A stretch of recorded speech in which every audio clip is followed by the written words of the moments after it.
Hi, and welcome everybody to another edition of the Winner's Circle Sports Betting Podcast. My name is Ross Benjamin of rbwins.com. It's Friday afternoon, January the 27th, and we're going to give you some college basketball for tomorrow's card, Saturday the 28th. I'm joined by my good friend and great handicapper, Mr. Sean Higgs. Sean, how are you, my friend? Pretty good. A good, nice little interesting matchup here you got me looking at. Yeah. We're looking at two games here that are going to be very appealing to the audience. First, we're going to look at, I'll be looking at the Texas at Tennessee game. It's the SEC versus Big 12 Challenge.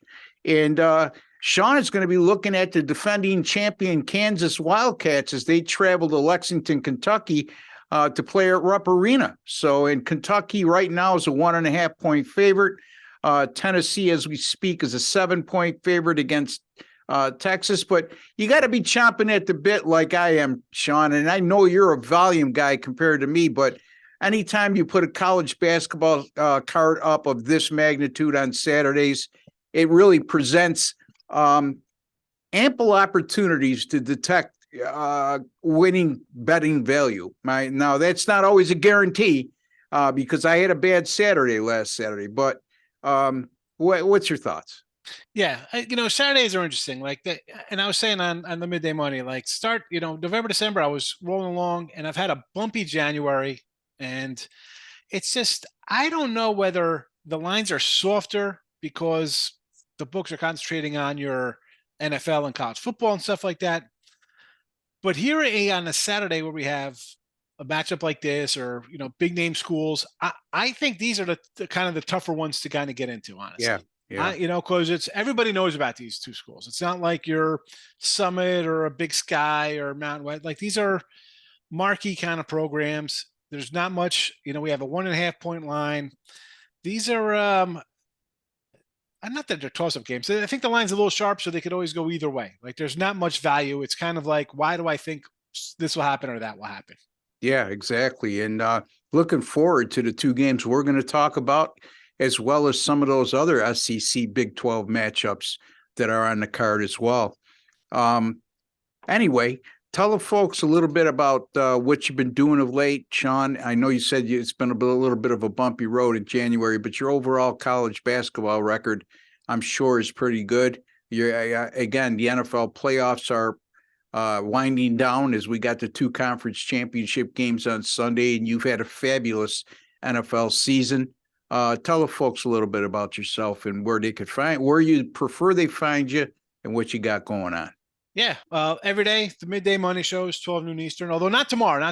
I got a couple things going on, family stuff with my dad's birthday. So I got some other things I got to take care of before that. So normally 7 days a week. Tomorrow I'm going to take a day off. It's, what, you'll get 61 days and supposed to 365. Yeah. You can find me. I'm sorry. Yeah. Twitter, Mr. Sean Higgs.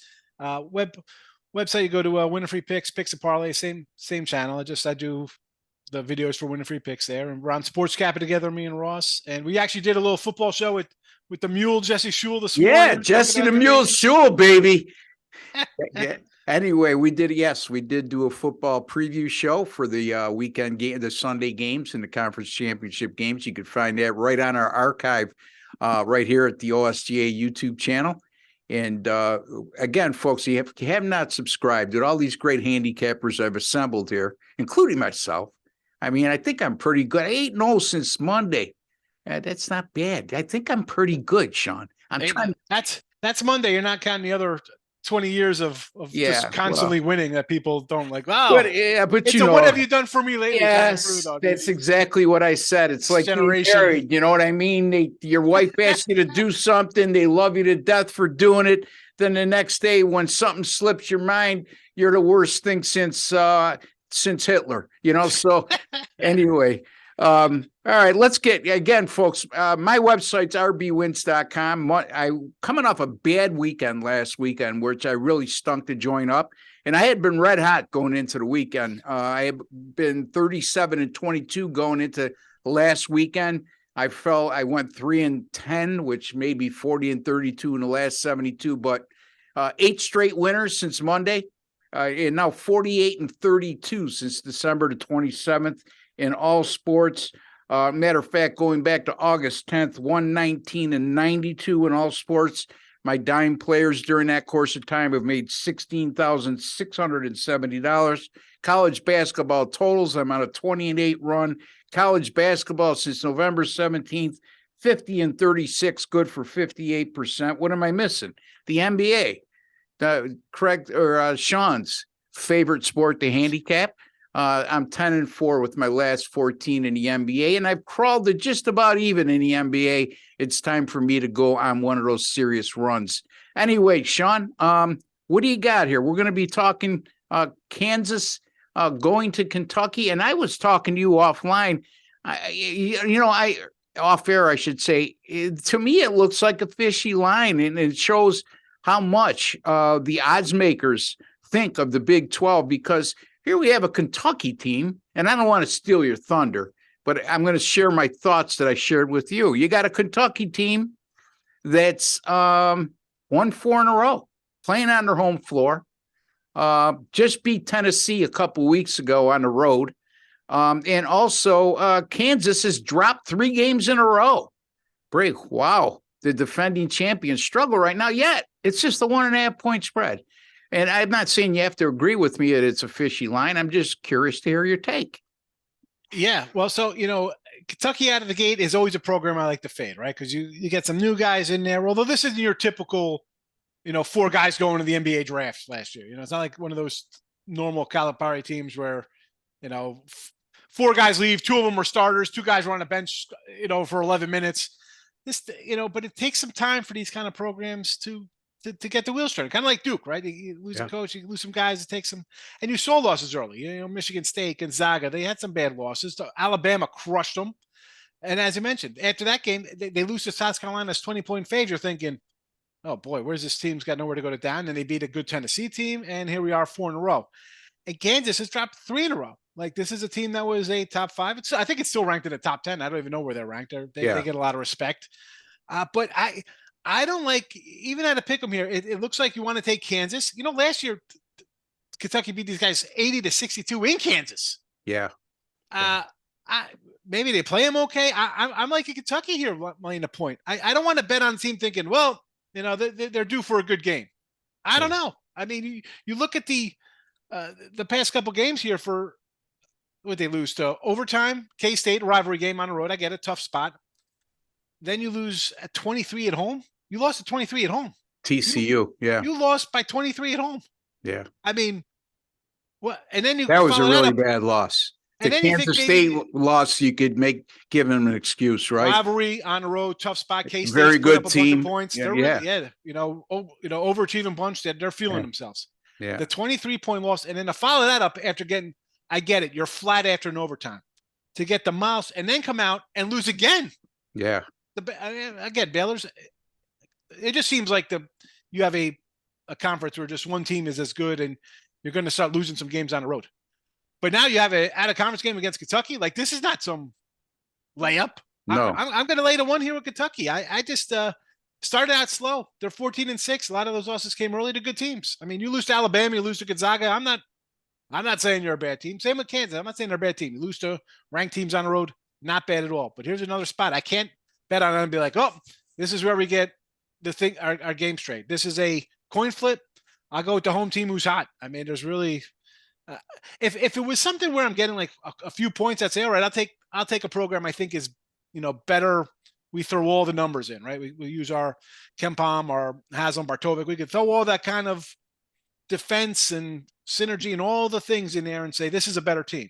But at a pick 'em, I'm going with a team that's playing with some confidence. The other team seems to be falling in on themselves. So Kentucky 1.5. Not to play the devil's advocate, but that's exactly why I think the line is tricky. Now, I'm not saying that I'm going to go against Sean. I'm not saying I'm going to go with him. It's just an observation, early observation, because these lines just came out, folks. We're doing this at 4 p.m. Eastern time on Friday, and these games aren't going to be played in this particular instance. I believe 8 o'clock. 8 o'clock. You're talking more than 24 hours. So, again, these lines are subject to change depending on when you view the videos. And I would not be shocked to see this line either go up or down. It could go either way. I mean, this is not one that I could predict. we're usually good at predicting which way the line would move. In this particular instance, again, my antennas are up here. I got to delve into this further, but the books aren't that nice. Yeah. And again, I love you, buddy, and 90% of the time I agree with you, but I just a little hesitant to pull the trigger with the home team that looks like they're begging you to take. I get it. But also, you look at it as a home team that's a so-so record, and they're playing like a ranked kind of team. Like, why are they favored? Like, well, at 3, you'd be like, I got to take Kentucky at 3. Why is it 3? The team's a little high. What about the brand and the reputation? That's probably carries some weight as well. Exactly. And again, I go back to the Big 12. I'm really curious to see how these matchups pan out in this Big 12 and SEC challenge, because to me, I mean, who do we have? Kentucky's a good team, but they're not ranked right now. I don't believe. No. I don't pay attention to rankings, but I don't think that they're ranked. Nope. I put more stock in what KenPom has them ranked than the AP poll. Yes. The Big 12, top to bottom, is strong. I mean, there might be an exception or two, but on any given night, any team could beat the other. Where I can't say that in the SEC. I think it's top heavy. You got Alabama, you got Kentucky, you got Tennessee, who's really good, and then you Auburn's got the rest. Yeah. What's that? Auburn's not too bad. Yeah, Auburn's pretty good, but I mean, they were supposed to be much better than they've shown so far. We'll see. There's a lot of basketball to be played. Let's not forget, Kansas wasn't looking too good at this juncture of the season a year ago. And look what happened with them. They go on a run. North Carolina. I think we have four of the top 10 teams are playing in this tournament. Yeah. SEC 4 of the top 10. I mean, it's crazy. Yeah, it is. I'm really looking forward to these matchups. Speaking of which, I got the Texas and Tennessee game. This game goes at 6:00 Eastern. Tennessee right now, 7-point favorite, to total 135. Look, both of these teams, I know Sean's not a big Rick Barnes guy and Texas guy, and I get that. But they are 17-3. Tennessee is extremely good. I mean, they got knocked off by Kentucky a couple weeks ago, but I mean, this team just shuts people down defensively. Yeah. I mean, you're looking at they're number 1 in the country in 3-point defense, number 5 in 2-point defense. What am I missing here? Number 1 in the country in adjusted off defensive efficiency, according to KenPom. However, Texas is number 26 in defensive efficiency. Texas isn't bad on the defensive end as well. They've laid a couple eggs this year, the Longhorns. They got blown out at home against Kansas State, 116-103, and everybody thought that was a shocker, but now we see how good Kansas State really is. Yeah. All of a sudden it doesn't look that bad. Texas is a team that plays in a Big 12, which is arguably the best team in the country. I think it is. And they're 3-1 in true road games. So a 7-point number here, to me, is a little heavy for a team that, I mean, they're not going to put up the offensive numbers they're used to putting up, but they're still a team that scored 67 points in 67 points or more in like 19 to 20 games this year.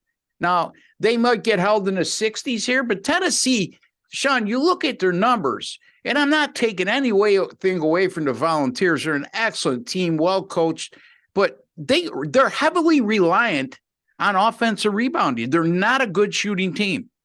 They play defense. They're adept at turning the other teams over, which they're top 10 in that category, and Texas is as well. And they get 38.3% of their missed shots turned in offensive rebounds, I should say. And that wears teams down, Sean. You know what I mean? It's but I mean, you look at some of the scores that Tennessee's allowed. I mean, it's ridiculous. 41, 56, 59. I mean, 42, 53. I mean, you allow teams out of their last 10 games, 41, 56, 59, 42, 53, 59, 44. They just gag you. They gag you defensively. They do. So it was a tough call for me, but to me, I think that Texas is a little better on the offensive end of the floor. And yes, Tennessee's superior defense, but Texas isn't bad defensively. And it's not like we're talking about an offensive juggernaut here in Tennessee. It's not like they shoot the three well. Again, folks, if you look at their numbers, they're middle of the road in terms of 2-point and 3-point shooting, but their offensive rebounding, just like I alluded to, and not to be redundant, offensive rebounding will take a toll on a team in the second half. It forces the other team to play defense for multiple possessions, sometimes as close to 45 seconds to a minute at a time. And that takes a toll. I think Texas will be able to hold their own on the boards in this game. Do I think that they'll shut them down completely on the boards? No. But I'm going to take a shot here. I'm going to go with the Texas Longhorns plus the 7 right now versus Tennessee. And I think this is a game to be much closer than people will realize. And it's going to go down to the wire. And that 7 points, I like it as a buffer, because if it is a game that goes down to the wire, it doesn't eliminate the intentional fouls at the end to prolong the game. But it does, you got some breathing room there. Yeah. Where if it's a 2-3 point game in the last minute, it'll be very hard for Tennessee to overcome that just at the free throw line. So I'm going to go with Texas here, plus the 7. And your thought? So last year, 52-51 in this matchup. Yeah. Ugly one. And I got to think it'll be along the lines of when they played at Oklahoma State. It was a 56-46 Texas win. And I liked Oklahoma State there. I'm like, man, Texas, people going to jump on Texas. They play tough. I'm going to maybe look at the under here. And it's tough to get that. You want that 7. Yeah. But it's just, I mean, KenPom has these guys at 2 and the other one at 8 or something like that. Yeah, 9. 9. I mean, and then a 7-point spread. And like, yeah, it's basically the same logic that I use with you on your game, Texas put 90 up. Listen, Gonzaga is not as good as we think they've been. No. They put 90 up on Gonzaga and won by 20 at home. I mean, this is a good team, Texas. I mean, to get 7 in a game that I could easily see to be like a 63-58 kind of close battle. This is just one when I see a big number like that, I'm like, oh boy. Yeah, it makes you think, no doubt about it. But again, you look at the rankings in how good Tennessee has been. I mean, it's alarming, because if this game was played at Texas, and you just said it, KenPom's got Texas ranked number 9 in the country, but here they are as a 7-point underdog. And if the game was at Texas, let's see, we'd probably be looking at Texas as maybe a 1-point favorite, probably a pick'em game. So again, these are free picks, folks. We're going to have plenty of college basketball action for you on Saturday at our websites. You can find Sean at picksandparleys.net. You can find me at rbwins.com, folks. I've been red hot. Sean's a prolific, in not just 1 year, a prolific college basketball handicapper. So if you want a lot of action and a guy who wins for you, and you are disciplined enough with your money management, Sean's your guy. And if you're looking for somebody who's more selective and doesn't give out as many plays, well, I just told you my records. In college basketball this season, I'm at 58% since November 17th, and on an absolute roll right now in all sports. So plenty to go ahead, Sean. I was going to add, because I'm looking at the Texas, because I'm like torn on this game, because I want to lay the 7, because I'm like, they're begging to take the 7. But then Texas on the road, you lost by 11 Iowa State. Okay. That's still on the road. Oklahoma, you won by 1. Oklahoma State was at 56-46. Neutral Stanford by double digits. That's fine. Illinois was an overtime loser. And Northern Arizona by 30 or something like that. I mean, it's not like they play some kind of cupcake. They have big schools, Gonzaga, Creighton they played. They beat Creighton. When Creighton was good, start the year, remember Creighton was really hot. Yeah, there's. This 7 is just. I'm dumbfounded by the 7. It's a 4 or 5. 4 or 5, I'd be understanding. Like, okay, that seems about right. 7 is like. Yeah. Well, let me just preface this by saying it opened at 7.5 and it quickly came down to 7. So, wow. But again, I'd be contradictory if I said that I don't agree with you, but. I'm going to stick with my Texas play, but by the same token, it's the same logic that I tried to use with the Kentucky and Kansas game that Sean just discussed. It baffles me why that line is just 1 or 1.5, whatever it is. When you got a red hot team in Kentucky right now against a team that struggled of late in Kansas. So we'll see what plays out, folks. This isn't going to be one of my top plays, premium paid plays. I don't know if it will be one of Sean's, but I'm not going to use it. You're getting it as a free pick. I'm not going to use it just for the reason that Sean brought up. But by the same token, again, I have a strong lean here toward the Texas Longhorns plus a 7 in this spot. And again, Sean, he likes Kentucky. Laid a 1.5 against Kansas. And again, folks, keep in mind, it's 4:00 Eastern on Friday, which is over 24 hours in advance of the game time starts we're talking about. So, all right, Sean, any final words?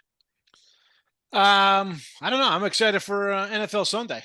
I think we're gonna have a couple of really good games. I mean, we talked about some good top 10 college basketball matchups, but I think the Sunday NFL is really going to be a good one. That's I like we were saying. What I said anyway on our football show earlier today. And again, folks, myself, Sean, and Jesse Schul were on the football show, and you can get that right at the archives of our channel right here. And I would highly encourage you to do so. But these are unequivocally, in my mind, the 4 best teams that are left. We can't always say that every year. There's years where somebody pulls an upset and overachieves and gets to the conference championship games, and then they just run out of the momentum runs out, the gas runs out, and the cream rises to the top. But man, what did I say with the 59-14 cumulative record for each 4 teams?